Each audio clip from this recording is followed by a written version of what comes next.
Terima kasih.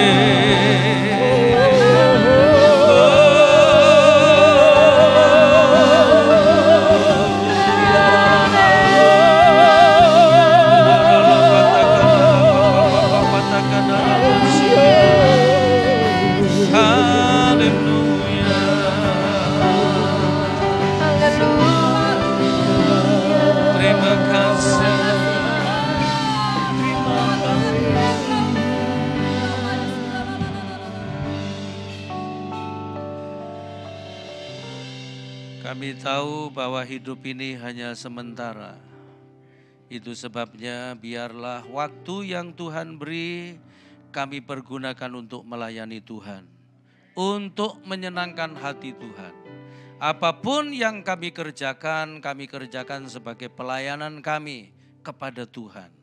Itu sebabnya taruhkan hatimu di hati kami supaya kami mampu hidup seperti Engkau mau. Mari Bapa berfirman supaya hidup kami semakin berkenan di hadapan-Mu. Supaya hidup kami semakin sejalan dengan Tuhan.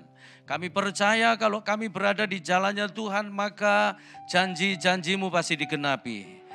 Apa yang Kau rancang dalam hidup kami pasti terjadi. Segala pekerjaan setan dalam bentuk apapun yang coba-coba menghambat kami diberkati hari ini. Kami patahkan dalam nama Yesus. Biarlah Roh Kudus sepenuhnya ambil alih pelayanan ini. Supaya yang nampak besar hanya Yesus saja. Di tengah-tengah kami pribadi yang paling mengagumkan hanya Yesus saja. Semua mata, semua hati hanya tertuju kepadamu. Dan biarlah firman-Mu mengalir dari hati-Mu sendiri masuk ke setiap hati kami semua. Terima kasih Bapa, kami akan duduk diam. Sambut Engkau berbicara kepada kami semua. Dalam nama Yesus, haleluya, mari katakan amin. Tepuk tangan yang meriah. Salam. Salam. Boleh katakan haleluya. Lebih semangat katakan haleluya. Boleh sambil tepuk tangan, mari katakan haleluya. Tuhan, saya menyampaikan terima kasih kepada Ibu Gembala bersama keluarga, bersama semua tim yang percayakan saya untuk sampaikan firman Tuhan. Saya diberkati banget berada di tengah-tengah Bapak Ibu ya, mulai dari votum, doa pembukaannya menurut saya menyentuh banget dan perkataan nubuat juga. Saya lagi memikirkan sesuatu, tiba-tiba tadi nubuatannya berkata, apa yang kau katakan hari ini pasti digenapi. Keren ini ya, dan saya percaya itu akan jadi. Boleh katakan amin? Yuk kita buka Alkitab kita di dalam Injil Lukas pasal yang ke-18 ayat 9 sampai ayat 14. Saya bacakan dan Bapak Ibu simak di Alkitab masing-masing ya. Injil Lukas pasal yang ke-18 ayat 9 sampai 14. Yang sudah siap diberkati boleh katakan haleluya. Dan kepada beberapa orang yang menganggap dirinya benar dan memandang rendah semua orang lain, Yesus mengatakan perumpamaan ini. Ada dua orang pergi ke bait Allah untuk berdoa. Yang seorang adalah orang Farisi dan yang lain pemungut cukai. Orang Farisi itu berdiri dan berdoa dalam hatinya begini. Ya Allah, aku mengucap syukur kepadamu karena aku tidak sama seperti semua orang lain, bukan perampok, bukan orang lalim, bukan penzina, dan bukan juga seperti pemungut cukai ini. Aku berpuasa 2 kali seminggu, aku memberikan 1/10 dari segala penghasilanku. Tetapi pemungut cukai itu berdiri jauh-jauh, bahkan ia tidak berani menengadah ke langit, melainkan ia memukul diri dan berkata, Ya Allah, kasihanilah aku orang berdosa ini. Aku, ayat 14, aku berkata kepadamu, orang ini, pemungut cukai itu ya, orang ini pulang ke rumahnya sebagai orang yang dibenarkan Allah. Dan orang lain itu, pemungut cukai itu tidak. Sebab barang siapa meninggikan diri, ia akan direndahkan. Dan barang siapa merendahkan diri, ia akan ditinggikan. Boleh katakan amin? Saya mau khotbah dengan tema ketemu Yesus beres. Oh ya, kalau ketemu Yesus pasti beres. Boleh katakan amin? Perhatikan baik-baik. Ada 2 orang datang ke rumah Tuhan, tujuannya sama. Berdoa, mau ketemu Tuhan artinya, ya kan? Lalu kemudian yang satu, kata firman Tuhan tadi, disebut sebagai orang Farisi. Orang Farisi ini terkenal sebagai ahli agama, sebagai ahli Taurat, orang yang mengerti firman, orang yang giat dalam hal-hal rohani, ya. Terus dia berdoa dalam hatinya. Dan doanya begini, Tuhan, aku bersyukur karena aku tidak sama dengan semua orang. Aku bukan penzinah, aku bukan perampok, aku bukan pencuri, aku bukan ini, bukan itu, ya. Dan juga bukan seperti pemungut cukai ini. Aku berpuasa seminggu berapa kali? 2 kali. Aku memberikan 1/10 dari penghasilanku. Sampaikan semua prestasi rohaninya, ya. Lalu kemudian beda dengan pemungut cukai itu. Pemungut cukai itu enggak berani menengadah ke langit, dia nunduk, dia sambil pukul-pukul dirinya sambil ngomong, sambil nunduk, ya Allah kasihanilah aku, siapa? Orang berdosa ini. Perhatikan baik-baik. Tuhan matanya tidak tertuju kepada orang hebat ini. Tapi kepada orang berdosa ini. Tuhan tidak menjumpai orang hebat ini. Tapi Tuhan menjumpai orang berdosa ini. Ya, dan kepada orang berdosa, pemungut cukai itu, Tuhan berkata begini, orang ini pulang sebagai orang yang dibenarkan. Kalau saya boleh tambahkan, orang ini pulang pasti diberkati. Orang ini pulang semua dibereskan. Orang ini pulang dapat perkenanan. Orang ini pulang disembuhkan. Orang ini pulang semua berubah. Dan berubah secara permanen seperti doa pembukaan tadi. Harusnya kita semua mengalami ini. Hati-hati dengan yang di sini, ya kan?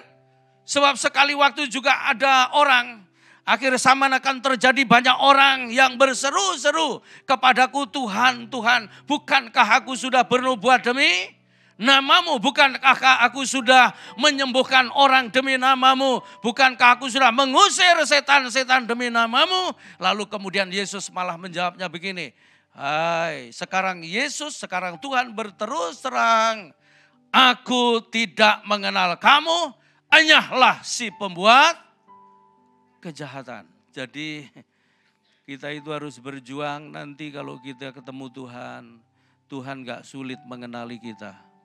Boleh katakan amin? Nah sekarang kita mau pilih tempat nih Bapak Ibu ya.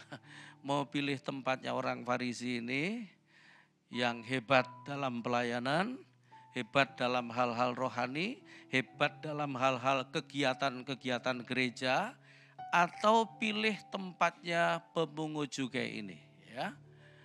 Kalau saya pilih tempatnya pemungut cukai. Boleh katakan amin? Kenapa? Karena mata Tuhan tertuju kepada pemungut cukai ini. Dan saya berharap mata Tuhan tertuju kepada kita semua.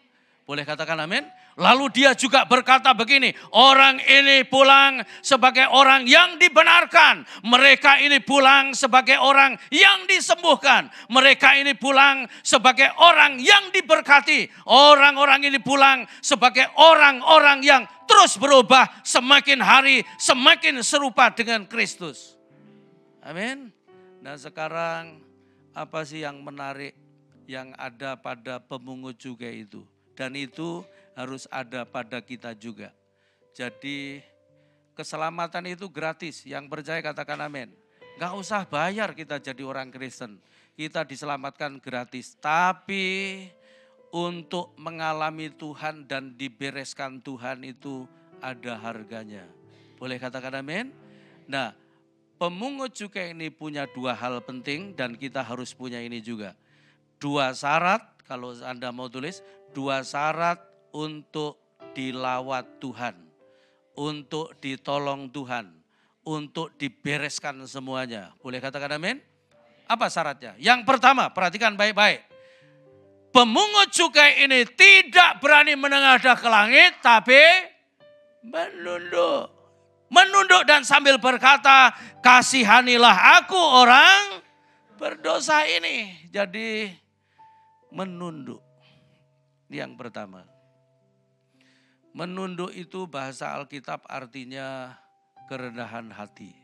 Ya, jadi syarat mutlak kalau mau dilawat Tuhan harus rendah hati.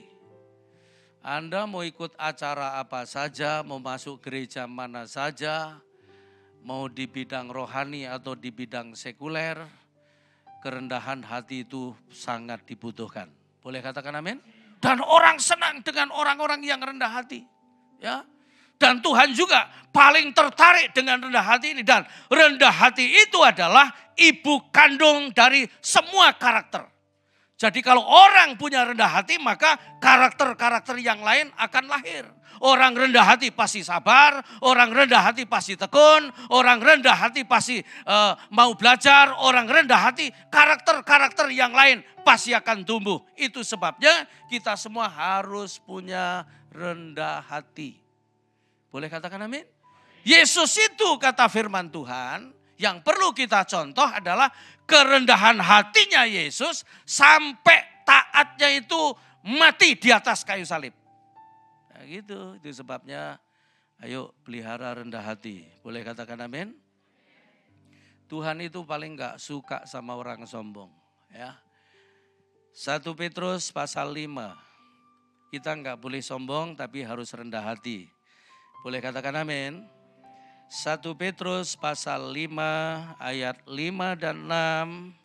Ayat itu berkata begini. 1 Petrus pasal 5 ayat 5 dan 6. Demikian jugalah 1 Petrus 5 ayat 5 dan 6. Demikian jugalah kamu hai orang-orang muda, tunduklah kepada orang-orang yang tua.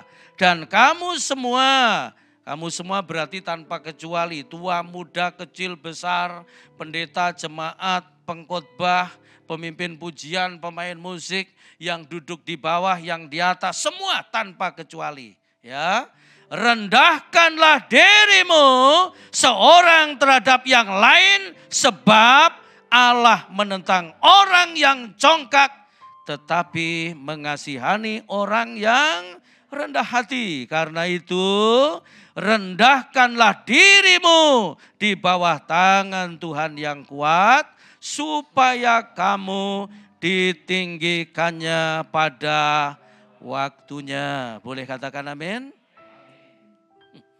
Saya itu dengan puji-pujian yang barusan tadi itu betul-betul diingatkan. Kenapa? Karena hidup kita ini hanya kayak rumput. Ya, megar gitu.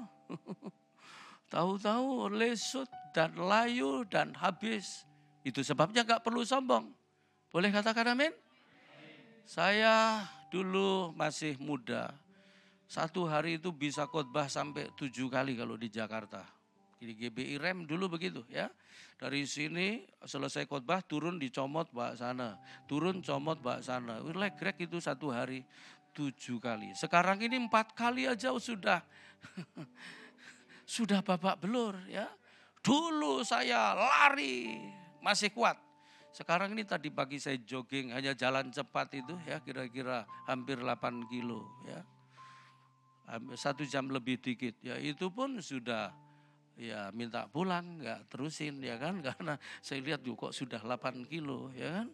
Itu pun sudah capek loh. Jadi kita ini hanya kayak rumput aja, tahu-tahu kering gitu ya. Bilang sebelahmu, dulu kayaknya kamu cantik, sekarang ya, makanya nggak perlu sombong. Boleh katakan amin? Saya punya tetangga di depan rumah, badannya ser gagah, nge-gymnya rajin, olahraganya kenceng, bodinya betul-betul maco. Ya. Berangkat kerja baik-baik, pulang kerja nggak enak badan. Dikerokin sama istrinya, asing gitu, mati. Ya, makanya kita nggak usah sombong. Karena apa? Kadang-kadang mati juga nggak nunggu sakit.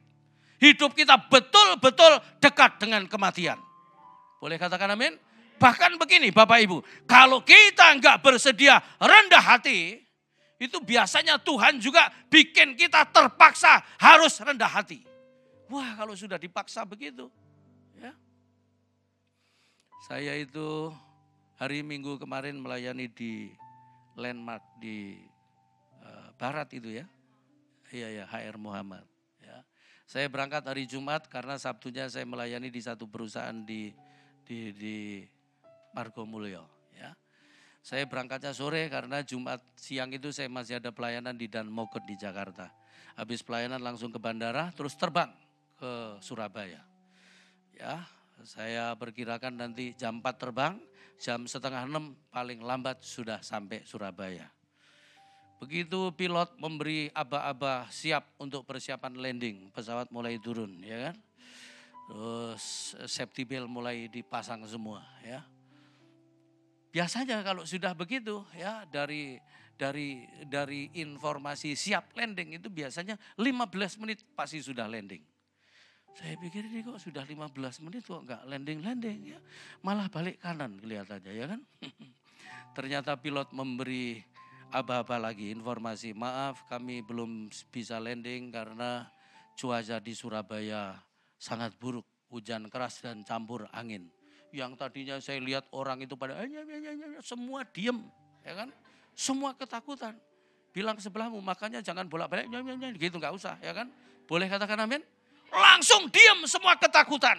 Ya, pesawat muter-muter 15 menit. Setelah 15 menit saya lihat gambar di depan saya itu ada monitornya ya. Mulai siap landing lagi. Dan pilot sudah memberi apa-apa begini. Landing position, artinya posisinya sudah siap landing. Saya lihat angkanya 8, 7, 6, 5, 4, biasanya 2, set 1 langsung nyentuh landasan. Ini begitu angka 2, tahu-tahu ngeden lagi dia. Rupanya naik lagi dia. Arah timur, lu kok naik lagi dalam hatiku. Orang-orang di samping saya yang ngerti penerbangan, saya lihat pucet ya. Saya enggak pucet tapi itu berdoa sungguh-sungguh. Biasanya orang kalau ketakutan itu doanya sungguh-sungguh. Walaupun teman saya sudah ngomong sama saya enggak apa-apa naik pesawat itu pokoknya begitu take off 50% hidup kita sudah bukan milik kita ya kan. Ya benar juga ya kan. Enggak usah khawatir kalau jatuh dapat asuransi. Dia bilang oh mangkleanmu amoh saya bilang begitu. Yang dapat kan yang hidup ya kan. Lalu muter-muter ini pesawat di atas lautan ya kan. Wah ini lebih serem karena apa? Awannya gelap. Dan nanjak naik itu, waduh ngedennya luar biasa. 15 menit lagi. Ya. Itu semua orang sudah nggak ada suara sama sekali. Semua tenang. Kenapa? Ketakutan. Dipaksa harus menjadi orang yang rendah hati, betul-betul berdoa sungguh-sungguh. Boleh katakan amin? Bilang sebelahmu, jangan sampai kamu dipaksa rendah hati. Ya. Hidup ini baik keadaannya maupun tidak baik keadaannya, tetap rendah hati. Boleh katakan amin? Nah saya lihat mulai berbalik arah ini pesawat ya. Jadi dari arah yang beda. Tadinya dari barat, ini dari timur. Mulai saya hitung mulai 8, 7, 2, set landing ya. Saya lihat mulai teriak-teriak nih kiri kanan. Alhamdulillah ada yang bilang puji Tuhan. Aku bilang terima kasih Tuhan. Rodanya sudah menyentuh bumi Surabaya. Berarti aku jadi melayani. Ya. Dan begitu landing hujannya turun lagi keras, campur angin. Ya, rupanya Tuhan hanya memberi kesempatan untuk kami landing, setelah itu hujannya diturunkan lagi. Wah Tuhan ini kadang-kadang kalau ngajak guyon terlalu banget ya kan. Dibikin gemeteran ya kan. Gitu. Nah makanya kita harus rendah hati. Tidak boleh sombong. Ya. Orang sombong itu biasanya kalau ngomong juga begini, gua enggak sombong ya, terus ngomong tuh. Ternyata ngomongnya sombong juga. Berarti dosanya double itu ya kan? Pernah nggak ketemu orang begitu? Aku nggak sombong loh ya, boleh ngomong. Ngomongnya sombong tapi ya kan? Pernah ketemu orang seperti itu? Bilang sebelahmu, ada di sini orang itu. Nah harus bertobat sekarang. Boleh katakan amin? Lebih baik Anda begini, ini lebih baik sedikit ya. Anda ngomong begini, mohon izin ya saya sombong sebentar. Habis itu aku bertobat, itu jauh lebih bagus. Boleh katakan amin? Iya sudahlah gak usah sombong. Boleh katakan amin?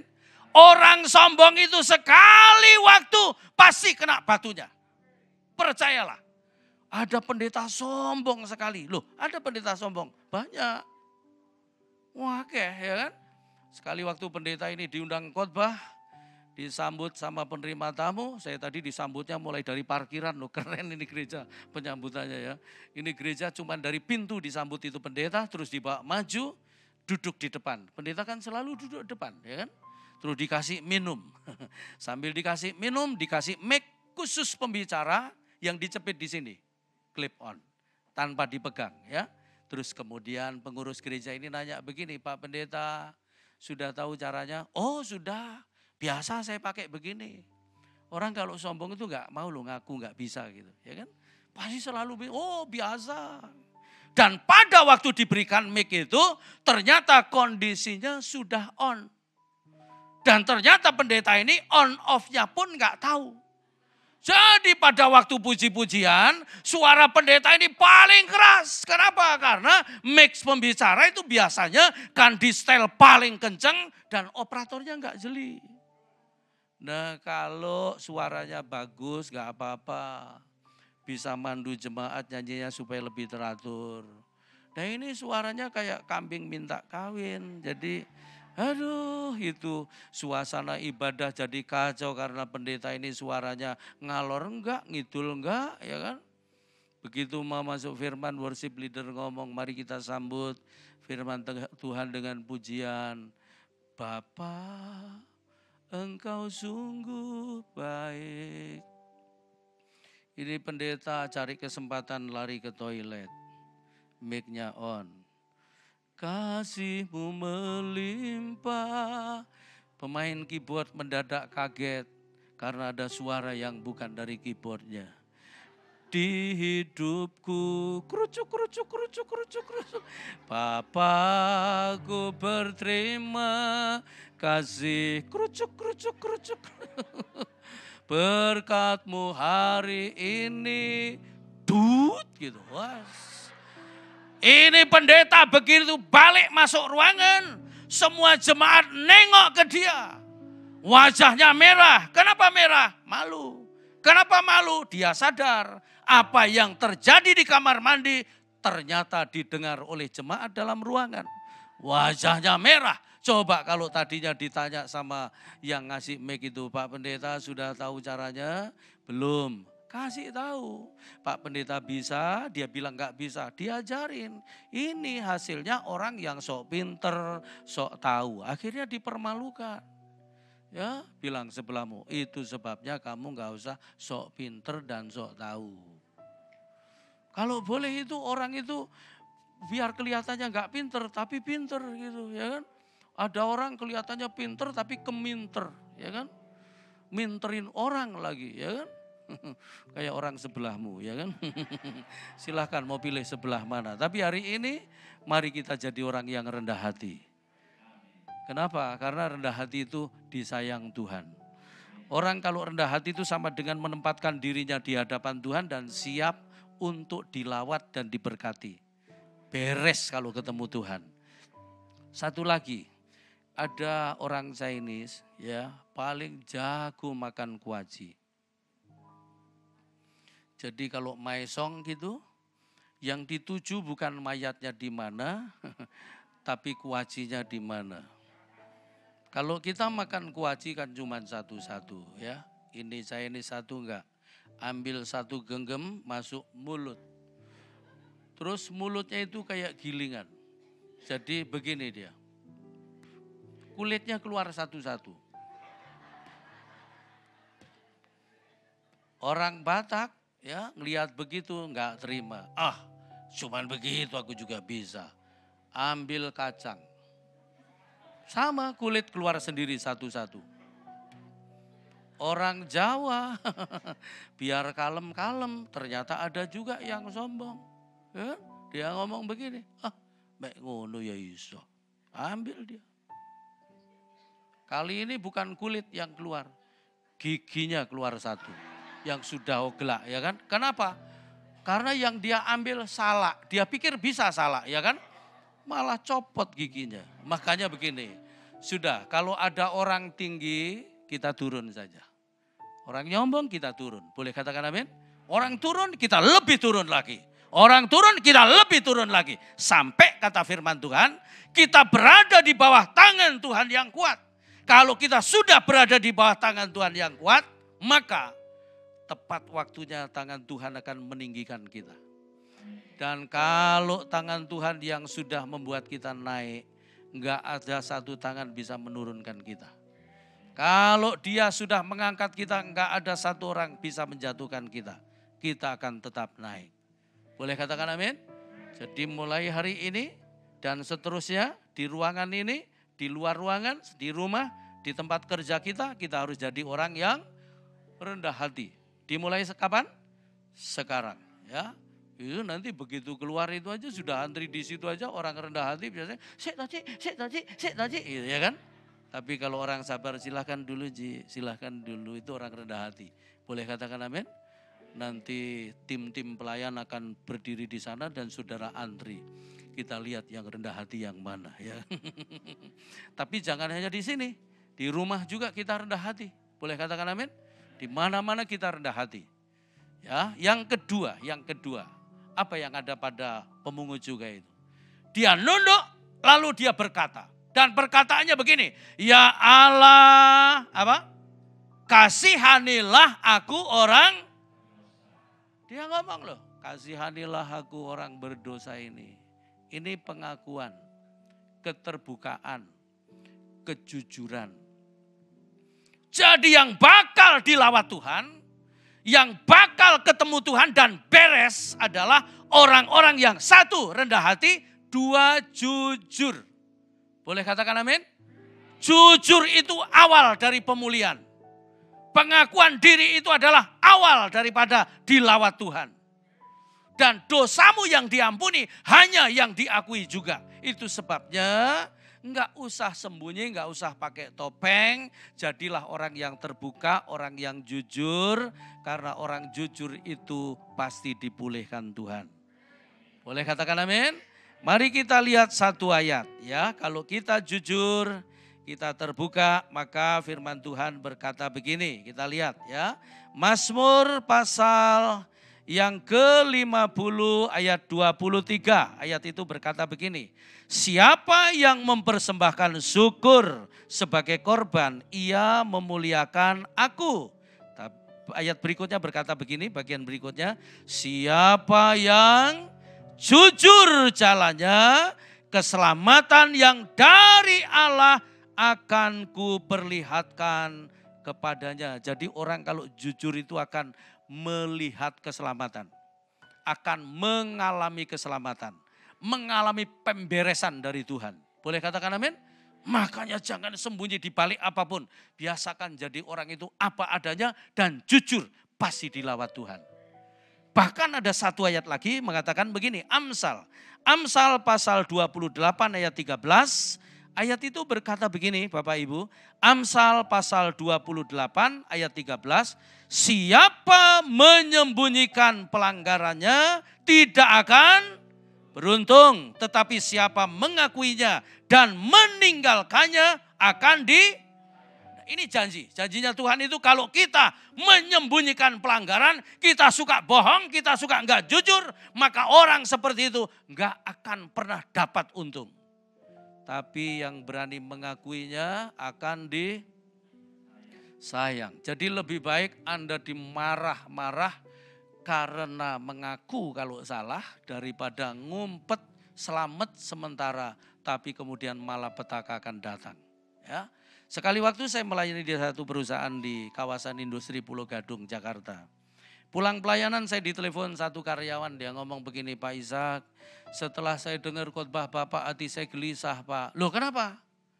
Karena begini Pak, aku jujur selama ini, saya ini kerja di sini di perusahaan ini kan bagian purchasing Pak, yang belanja untuk perusahaan. Dan saya terus terang markup harga Bapak. Jadi saya punya laporan double. Saya makan uang perusahaan Pak, dan cukup banyak. Tapi hati saya nggak damai Pak. Hati saya nggak sejahtera. Hari ini saya pengennya itu saya kembalikan. Bisa nggak? Kan Bapak kan kenal sama ownernya. Boleh nggak Bapak mediasi kami, saya sama dia supaya saya boleh minta maaf. Yang penting saya nggak dipecat. Oh ya, saya tunggu dulu ya. Saya coba telepon ownernya. Saya telepon dan akhirnya kami bertemu bertiga dan saya mediator, saya mediasi. Saya yang jadi mediatornya ya. Dan kemudian bosnya luar biasa loh. Diampuni dan diterima. Kalau orang begini berani ngaku salah, itu harusnya diterima, jangan dibuang. Dan kita seringkali kalau orang ngaku salah kan kita anggap enggak berguna, terus kita buang. Harusnya diambil, kenapa? Orang yang jujur berani ngakui salahnya itu keren. Ya, biar pinter, kalau suka berkelit-kelit jangan diambil karena itu karakter. Gitu. Jadi kalau rendah hati itu ibu kandung dari semua karakter, tapi kalau kejujuran itu adalah awal dari pemulihan. Orang kalau nggak jujur susah dipulihkan, ya kan? Nah, gitu. Itu sebabnya kita semua harus jujur. Boleh katakan amin? Rendah hati dan jujur. Kalau boleh itu pinter dan jujur. Wah, ini pasti dicari orang, ya kan? Nggak pinter masih jujur, masih keren. Sudah goblok, tukang bohong, jelek lagi, ya kan? Aduh, itu genderuwo pun nggak mau berteman sama dia, ya kan? Sudah pernah lihat genderuwo? Kalau belum lihat orang sampingmu, maksudnya tanya sama dia ya, barangkali dia tahu. Jadi mulai hari ini supaya terjadi lawatan Tuhan dalam hidupmu, yang pertama hiduplah rendah hati sebagai gaya hidup, jangan hanya ada kalanya gitu, tapi ini menjadi gaya hidup. Boleh katakan amin? Terus yang kedua jujur, gak usah bohong. Pokoknya hidup ini apa adanya, pasti ditolong Tuhan. Boleh katakan amin? Orang itu yang rendah hati itu Bapak Ibu, dari caranya dia menyanyi aja kelihatan loh. Tadi itu saya lihat itu worship leadernya sudah kayak gangsing mana sini. Tapi saya lihat memuji Tuhan kok kayak gak sungguh-sungguh, gak rendah hati banget gitu. Yang kita puji itu Tuhan loh. Boleh katakan amin? Waktu dengar firman begini, orang yang rendah hati, dari cara duduknya pun kelihatan. Gak usah diubah dudukmu, biarin aja begitu ya kan. Yang penting hidupmu rendah hati. Boleh katakan amin? Saya percaya kalau ini kita lakukan, kehidupan kita akan ada perubahan. Mari kita tundukkan kepala, kita rendahkan hati di hadapan Dia. Kita sadari betul bahwa hidup ini hanya sementara, hidup ini karena anugerah.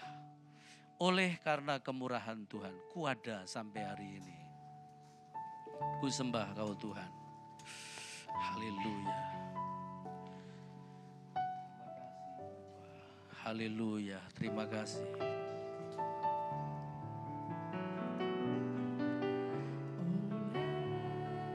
Karena kemurahan Tuhan, ku ada